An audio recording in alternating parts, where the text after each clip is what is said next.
Simone, mas o que é bruxismo? O que é isso, né? Parece algo, algo de outro mundo. Existem duas formas de desenvolver o bruxismo. A primeira é o ranger dos dentes. Quando a pessoa arranja os dentes, o que a gente observa? Que ela tem um desgaste, normalmente dos 6 dentes anteriores, em comprimento. A gente vê que fica um serrilhado na bordinha do dente por causa daquele atrito, né, do dente de baixo com o de cima. Em outra maneira, que é silenciosa, mas apesar de ser silenciosa, ela é mais prejudicial, que é o apertamento dos dentes.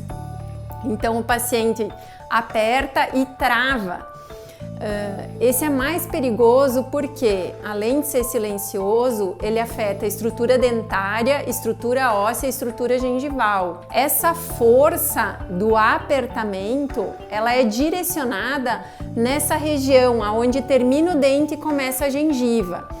Então, imagina que aqui essa parte é o dente, né? E aqui o meu jaleco, que já é rosinha, é a gengiva.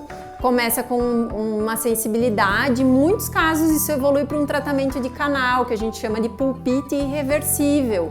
Em muitos casos também acontece a perda dentária, né? Porque conforme a gente perde essa estrutura gengiva e osso ao redor do dente, imagina que ele vai tendo uma mobilidade. Isso também pode acontecer durante o dia, que a gente chama de bruxismo de vigília, né? Às vezes muitas pessoas comentam que tá trabalhando no computador, quando vê, travou, cerrou os dentes.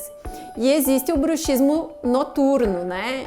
O bruxismo noturno é mais difícil de estar controlando, porque quando a gente está dormindo, o que acontece? O nosso inconsciente que está trabalhando. Então aí a gente usa dispositivos, né, intrabucais, que vão proteger os dentes, né, do desgaste, do apertamento, né? Tem essas duas funções. A gente faz aqui na clínica, é feita a moldagem, né? É feito de acrílico. Quanto antes você procurar um profissional, antes você vai conseguir ter o diagnóstico e ter o acesso ao tratamento, né? Para evitar essa perda de estrutura dentária.